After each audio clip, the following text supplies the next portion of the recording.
안녕하세요, 팩토입니다. 인공위성을 발사하는 것은 정말 어려운 일이죠.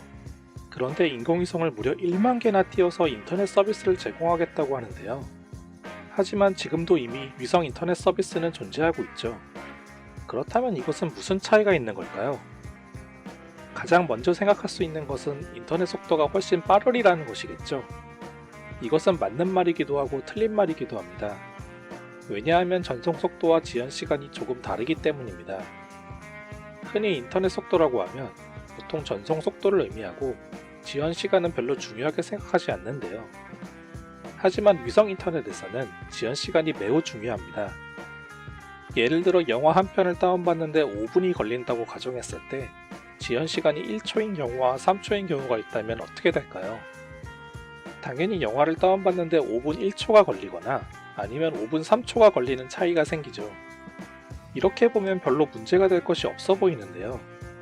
하지만 인터넷 서핑을 하는 상황이라면 전혀 이야기가 달라집니다. 마우스 클릭을 한 번 할 때마다 3초씩 기다려야 하기 때문이죠.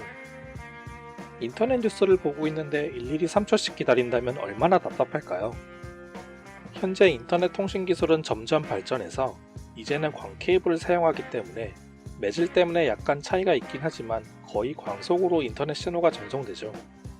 빛은 1초에 지구 7바퀴 반을 돌 수 있기 때문에 지구 반대편과 통신하더라도 지연 시간은 0.1초 정도밖에 되지 않습니다. 그러나 현재의 위성 인터넷은 그렇지 않은데요. 왜냐하면 그 인공위성이 너무 높이 있기 때문입니다. 기존 위성의 높이는 무려 36,000km 정도로 지구 둘레인 40,000km와 비슷한 수준이죠. 결국 기존의 위성 인터넷은 지구 반대편에 있는 것보다 더 멀리 통신을 해야 합니다.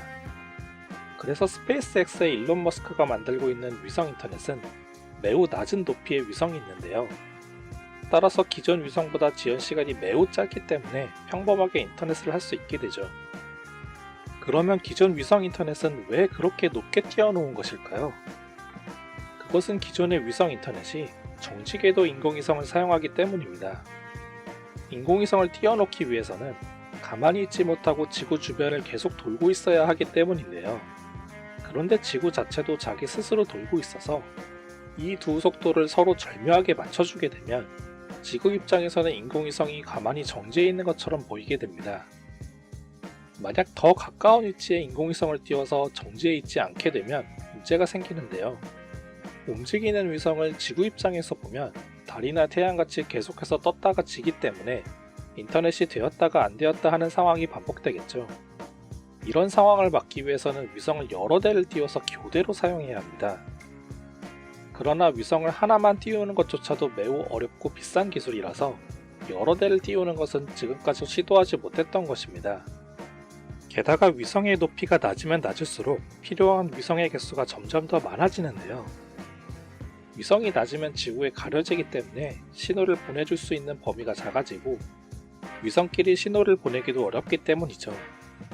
결국 일론 머스크는 기존에 무려 36,000km 높이에 있는 인공위성 대신에 겨우 550km 높이의 인공위성을 띄우기로 했는데요. 그러니까 인공위성이 겨우 서울에서 부산 정도의 거리에 떠있게 됩니다.